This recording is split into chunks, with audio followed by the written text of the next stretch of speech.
Hello, dear family, astrology family. Satsanga Astrology. I'm back. I was absent for a couple of weeks because I was moving. I was moving states from Oregon back to Texas. And I'm now ready to resume my activity. And I'm here to talk about the moon cycle this month that started with the Libra solar eclipse. But not only will I speak about the eclipse, however, I will follow the moon through the whole cycle, meaning I will talk about the waxing square, the full moon in Aries, the waning square, and the summary of the whole cycle. Adjust your seatbelts because this will be kind of difficult. So the Libra solar eclipse was October the 2nd this past week, and it was located at 10 degrees 4 minutes of Libra. And it was conjunct Mercury by less than a degree. It was conjunct Black Moon Lilith, and it was also conjunct the dwarf planet Makemake. So we will analyze all of it. And as I said, we will develop the whole cycle so you see how the theme will be developing, growing, and we will need to integrate it at the end. So it's going to be challenging, but remember, we are in a change of era. From now on, we will say that there will be very drastic, very definite changes that will completely change the way we live our lives and the way we see reality. Neptune in Pisces have us see reality in a way that was not too much real. We were bombarded by propaganda and manipulated. Remember the sextile Neptune-Pluto, manipulated by propaganda, manipulated by the illusions of the online world, and we have become deluded. So we couldn't distinguish the truth from reality. So now we are in situations that are very threatening for our humanity, for the life on Earth, and everything that sustains life, right?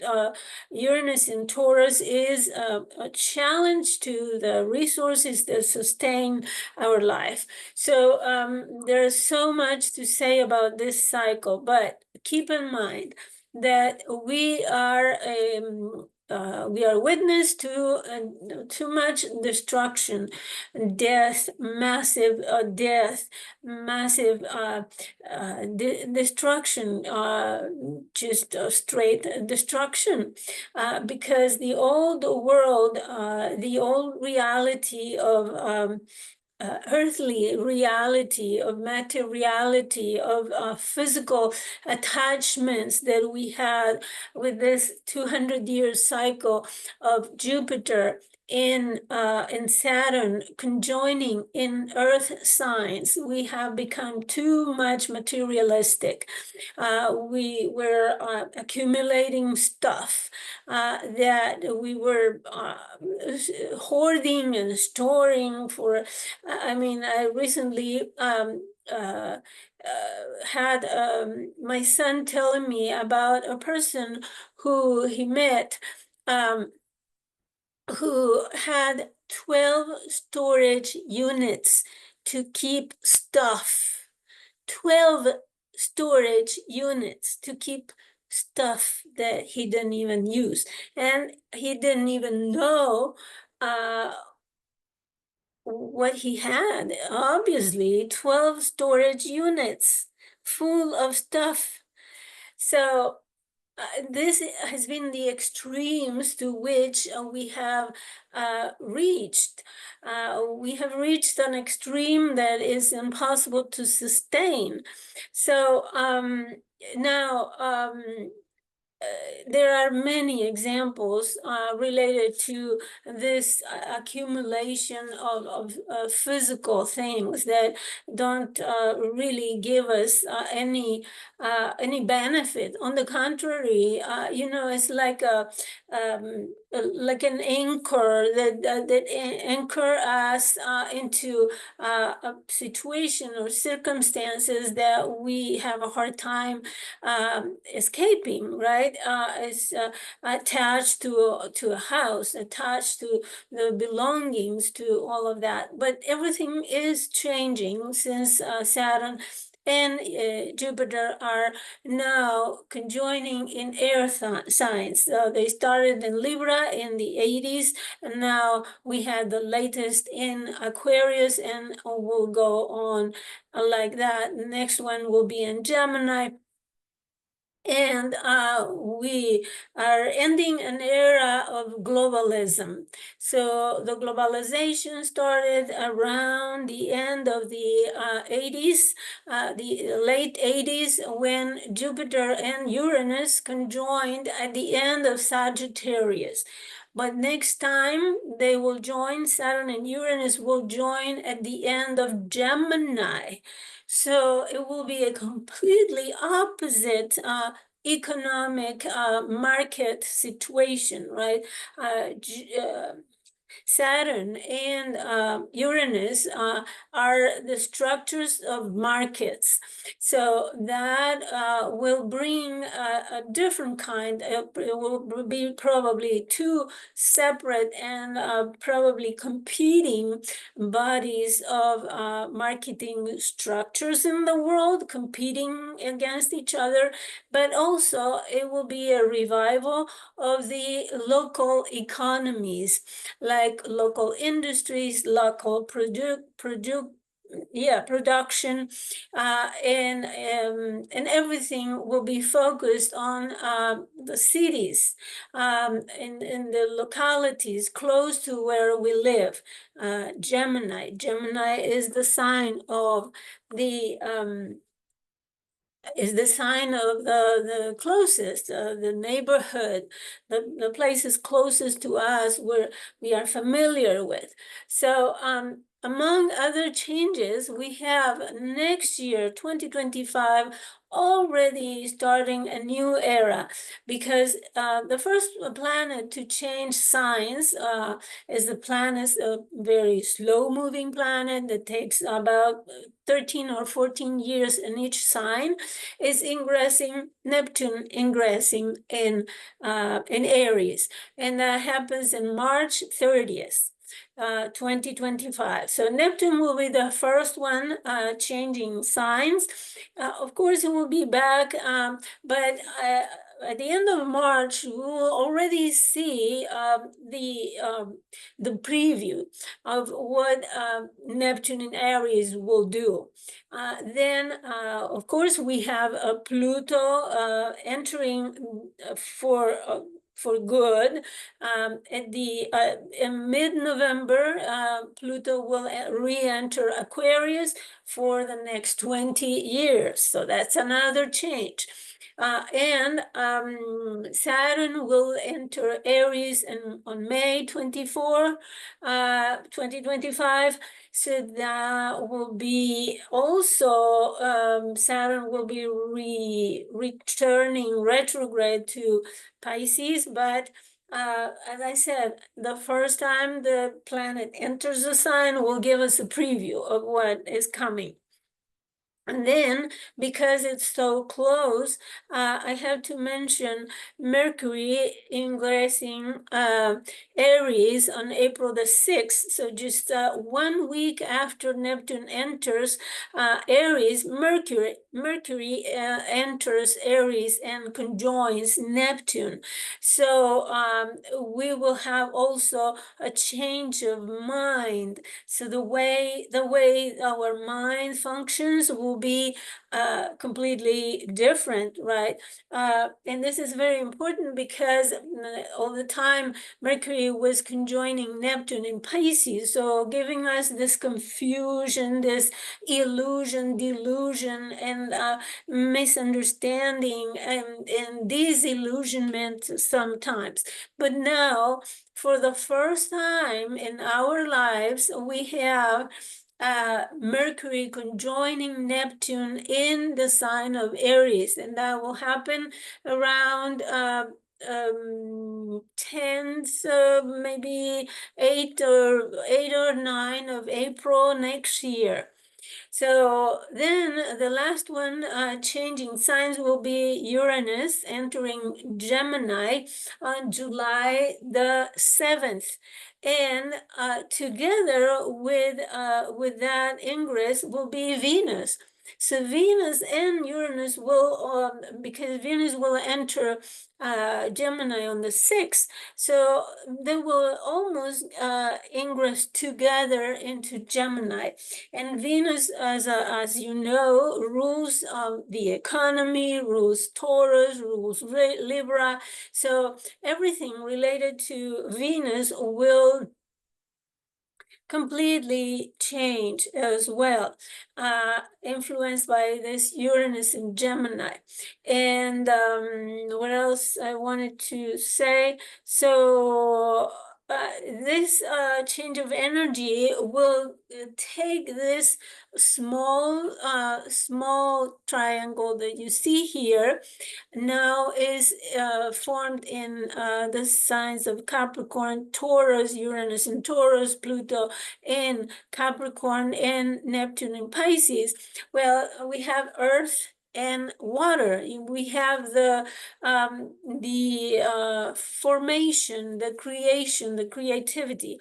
But as they will transition into air, Aquarius, Gemini, and fire, in Aries, there will be a switch of energy that is very, very significant, and we will feel it very significantly in our lives because fire impulses action and air impulses social developments, relationship developments, communication, information developments. So there will be a surge in information and communication, etc. So those are the things that are coming. And why do I tell you this ahead of time? Well, this is because you need to put the crucial times we are experiencing now, which are critical, are tragic in many ways, tragic, like deadly storms, deadly floodings, deadly wars, and all of the upheaval that we are experiencing in the political arena, in the social, economic, financial arenas. Everything is going to a process of decomposition. But don't worry, because we will have to go through this period of, as I said, destruction and demolition in order to build anew. So that's why I'm saying what is coming, so you can put the bad times that we are experiencing now in the context of what is coming and what we are becoming. So if you think that the material that I discuss here is useful to you, please subscribe to my channel, support me in that way, giving it a like, share your the content, and visit my online and social media presence. I have a blog, satsang@astrology.blogspot.com, where I recently wrote an article regarding the switch of the nodal axis to Pisces Virgo. And that's very significant as well. And it will take a year and a half again. So during the year and a half, we're having all those other planetary ingresses. We have a new set of nodal axis, a new set of eclipses in Pisces Virgo. So all those changes are coming, and they will be moving our lives in different ways. So without further ado, I will start presenting the lunar cycle. I will start with the eclipse, and then I will go to different phases of the moon. So please be patient with me. I'll post a chart. Here we have the Libra solar eclipse. It is conjunct Lilith, almost exactly the same degree, 10 degrees, is conjunct Mercury, but also another dwarf planet that is not on this software, unfortunately is not on this software. It is called Makemake. It's also at 10 degrees of Libra. And I will explain each of the archetypes and then combine them together so you understand the energy that is seated in this lunar solar eclipse. So we have Luna, moon, and sun in Libra, right? The sign of the scales, right? But also we have two plates on the scale. So we have here a double archetype. It's an archetype that looks for balance between two things. And we have seen everywhere in the world how polarized people are everywhere, in politics, in economics, in ideology, and everything. And there's this clash of ideologies, this clash of politics everywhere.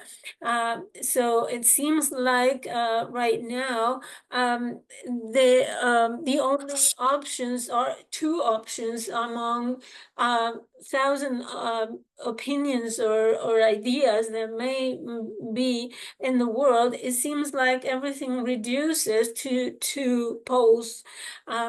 So it's very, very polarized, and an eclipse, a solar eclipse like this with the south node is indicating that this is probably a polarization that comes from past karma, but is also an opportunity to review the past regarding how we keep balance, how we keep peace, how we seek harmony in the world. And we may have to visit previous circumstances, previous themes, events in our lives in order to find a new perspective on that. But keep in mind that the South Node is a loss of energy. It is like having the anus of the zodiacal wheel. It's pooping what is no longer good for us. So any eclipse, especially solar eclipse, it started the new seed together with the South Node indicates that we are coming back to the past, or we are letting go or draining something in our lives that has to do with our past, that we need to review, revisit, and get a new perspective. So next, I would like to talk about Black Moon Lilith. I've heard some people talk about it in mythological terms, talking about Adam and Eve and all of that. I don't subscribe too much to that, since I have been studying and investigating some different approach created by Laura Walker and her book Black Moon, A Guide to Healing the Lilith in our life. So, and I have been checking in clients' charts and family charts, my own chart, not only the natal Lilith, but also the transiting. And I think she is very spot on. So for Black Moon Lilith and Libra, she says that it represents the theme of the shadow of perfection because of fear of isolation or loneliness. And this is in Libra, of course, the sign of relationships. So she talks about looking for the flaws and looking for perfection in relationships. Everybody knows that relationships are never perfect, but this Libra Lilith is expected for the perfect relationship. And she, because of that, she has high standards of judgment of the relationships, and she wants impeccable people in her life. And this judgment could be also turned towards herself and creating this isolation, because of course reality shows that nobody is perfect, and we cannot expect so much those so high standards because we are all imperfect. We all have our shortcomings, and it's impossible to have a perfect relationship, almost impossible. If someone has a perfect relationship, please make a comment in the comments below, because I would like to hear about it. It's so exceptional. So this is the problem, that she transgressed the boundaries of the other in order to demand a perfect behavior, higher standards, and she is very judgmental in this way. So in this regard, we have the South Node Lilith, which indicates that we have to let go of that perfect balance in our relationship. So now we also have Mercury. Mercury is the conversations that we are having, right? About relationships, about our demands, about our expectations, etc. But we also have Maki Maki, which represents the as the way that we relate to the cycles of life. In mythology, it represents a god of the Rapa Nui culture, who was very much in contact with the cycles of the seasons. So if you like more information about Maki Maki, you can certainly email me or make a comment below, and I will send you information about Maki Maki. But this is a way of saying that we need to go back to the reality of life, that things grow and then they are fruitful, and then they decay, they die, and then they come back again to life. So there is a cycle that we need to follow and respect and accept, that things grow and go down as well. So that is very much represented by the seasons of the year, on which, by the way, the zodiac is based, because this zodiac is based on the tropical astrology, which is associated with the seasons. Having said that, this is the energy of this solar eclipse. And of course, it is talking about relationship and the problems that we have in relationships, because we are very judgmental, we are demanding more than the life can give us. So and also relationships, as Maki indicates, relationships are started, they grow, and then they decay as well, and new relationships come. So this may indicate this cycle of death of relationships and rebirth. So we need to take that into account. So, and it also is in close square to Mars, and we will see throughout the cycle how Mars is playing a huge role in this situation. So I'm going to show you now the next chart, which is the waxing square. Here it is. And the waxing square happens on October the 10th. And as you see, we continue with the cardinal energy.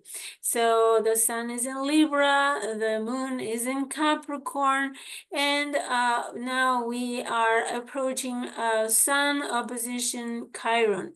But we are very close to the square, this T square with Mars in Cancer.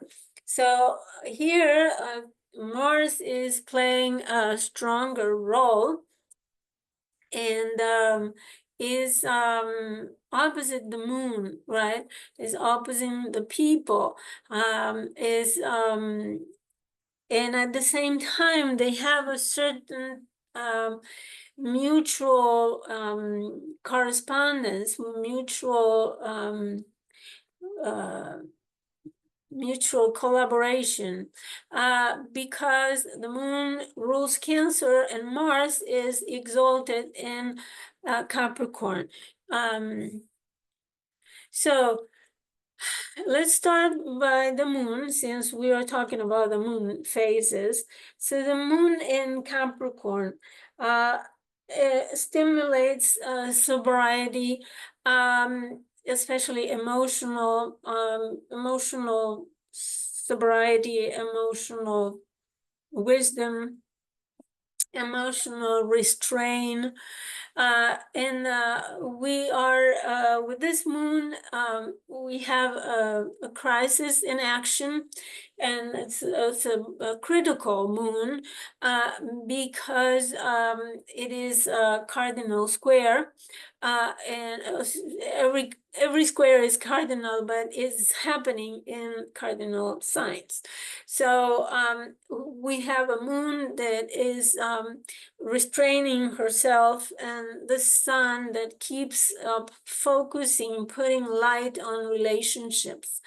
But this moon, as I said, is a very stoic, and sometimes she doesn't want to show her emotions. And in opposition with Mars, Mars can give us irritation, especially Mars in Cancer.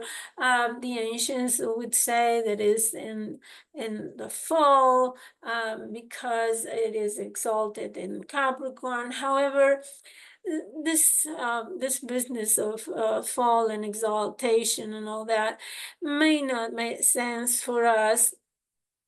I would say that Mars in Cancer works as a defendant. He is the defendant of home, family, everything that is dear and we care for. Our country, the patriotism, right? Mars is all the actions that show patriotism, and so all of that in the deacon of a Scorpio. So these actions may not be out in the open. They might be subversive actions that we do in order to protect what is dear and we care for. And the moon at the same time is not very showy either. So we have this pulling and pushing in three different directions. Plus, it certainly makes for painful losses in the sign of Aries with Chiron. And it makes us feel that we are not accepted or recognized as we are. So it's very challenging. A crisis in action, moon, waxing moon is the time when we are pushed to do something about it.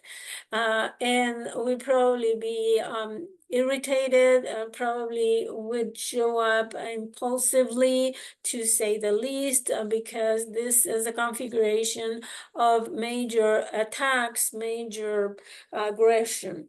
So my advice would be to think twice, to consult with a pillow. If you get very angry, October the 10th, be careful with your anger and the anger bursts that you may feel, because it will end up being hurting yourself. Chiron in Aries, you will hurt yourself. So now I will look for the chart of the full moon, which is a crisis moon, and due to the fact that the moon is so close to the earth, it will appear really big. And I'm going to show you the chart, and you will see that it's nothing better than the waxing moon. So just a second, I will fetch the chart.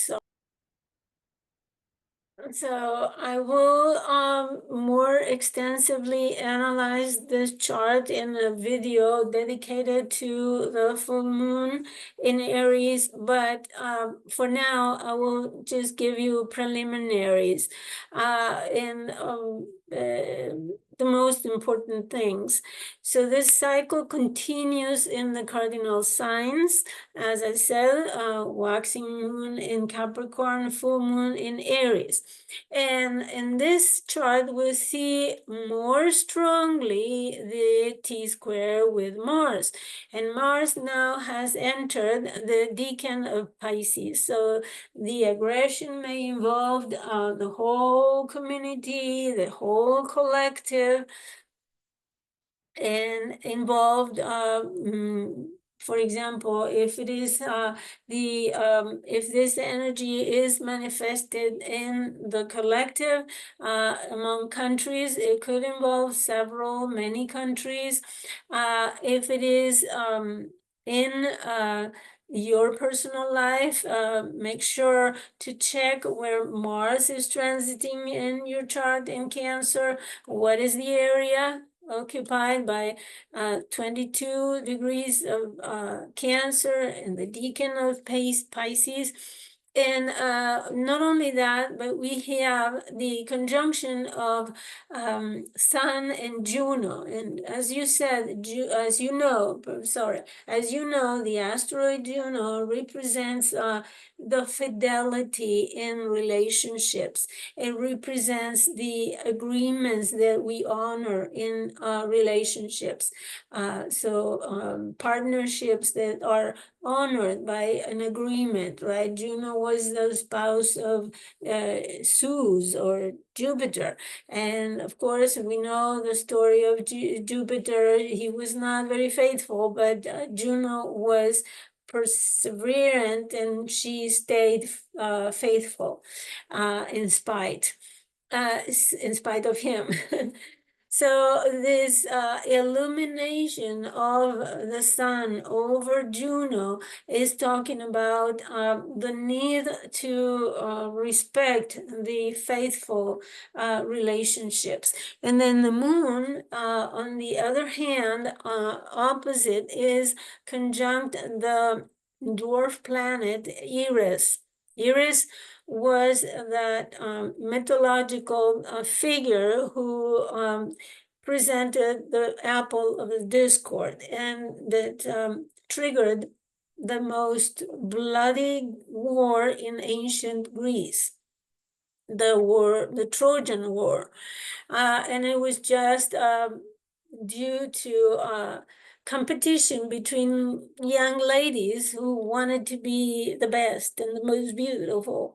In those days, the people did not live too long, right? So these were probably teenagers competing for their beauty and all of that. And Iris have felt rejected because she was not invited to the feast of the gods because she was different. Maybe she was considered ugly or something, and she was not invited. So she was resentful. It's a kind of similar to Lilith, right? The resentment, the fear of rejection and isolation, right? Lilith, remember that I described those archetypes. So now the moon is conjunct Eris. So the moon, the full moon, is putting light on that resentment because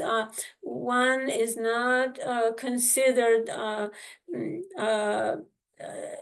one is not accepted as one is.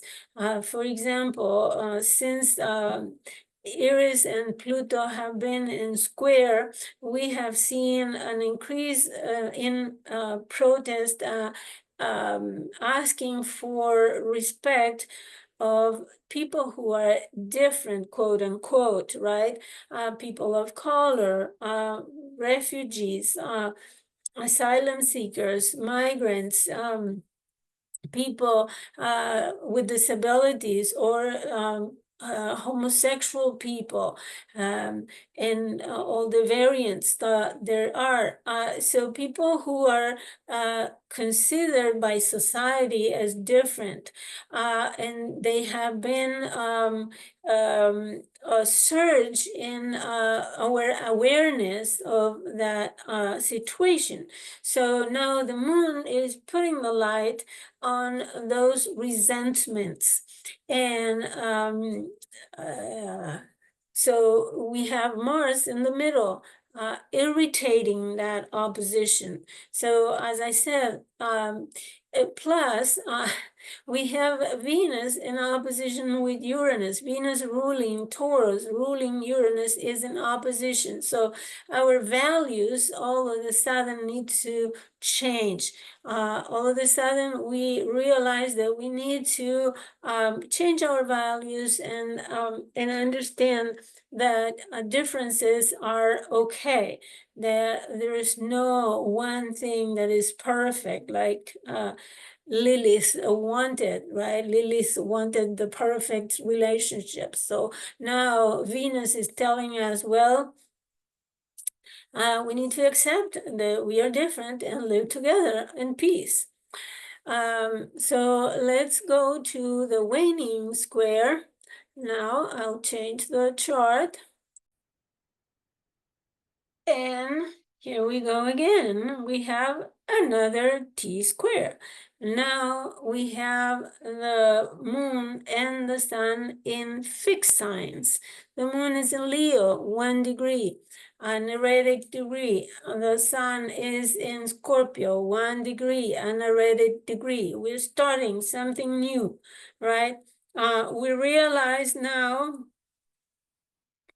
that this conflict, this irritation, or this aggression needs to need to change, and we need to change our values. And now we're ready to incorporate things, and we cannot overlook the fact that the moon has been very close to Mars.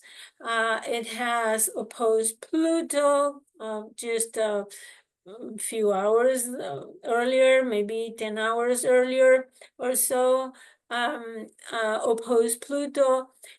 It has also sextile Uranus and trine Neptune. So the moon has, in the previous hours, has had a lot of energy, and now entering Leo, she comes with all those influences, especially the latest was Pluto. So she is an empowered moon, and is probably too much power. Emotionally, we will have very strong emotions, and probably with the sun in Scorpio, ruled by Pluto, we will probably feel the need to vent those feelings that are taboo, that we have so much a hard time expressing because it's so difficult to express. Sometimes other people may feel the need to manipulate or to dominate others. So it will certainly have this feature in it.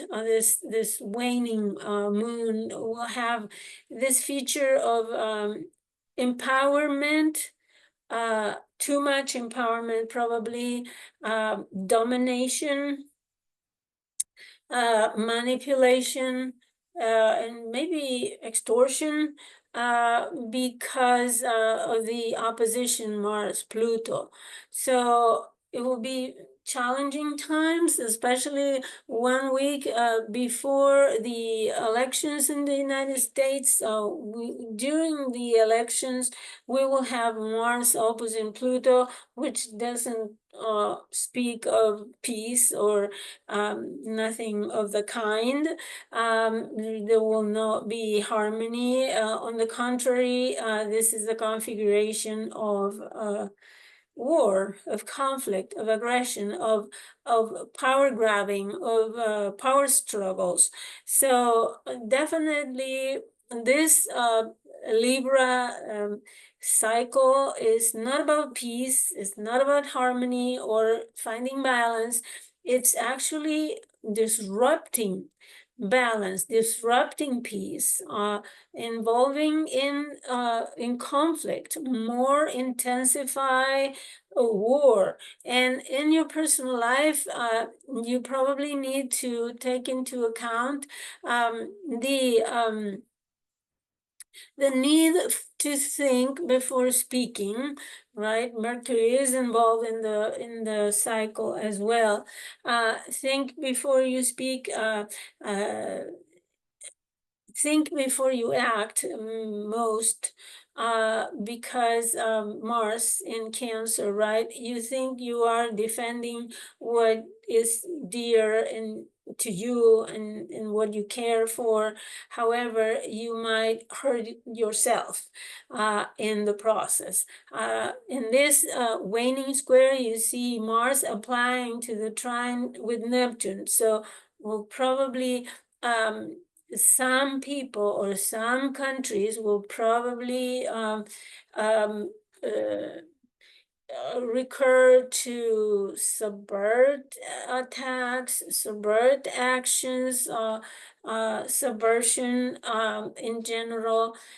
So be aware of that kind of energy as well. And I hope this help you guide your life. If you need more in detail personal orientation, don't hesitate to contact me. Never put your date of birth in a public medium, on social media, or in the comments below. You just share your information personally through my email, and I will be respectful and careful in keeping it safe. So that's my compromise with you. I keep everything very safe, and send your data and your questions. There is a lot of issues that I can help you or orient you in order to deal with circumstances in your life. So I have a Facebook page, Sangha Astrology, and in my blog, satsangastrology.blogspot.com, I just wrote an article regarding the switch of the nodal axis to the signs of Pisces and Virgo. So don't miss it. It's very useful for you to know when the eclipses will happen, what degrees, what time, what dates, and what do they mean. So I'll leave you with that. Thank you for watching, and I hope that you subscribe if you like my material, and you give it a thumbs up and make a comment, share the video. Please support me. Thank you very much, and I'll see you next time.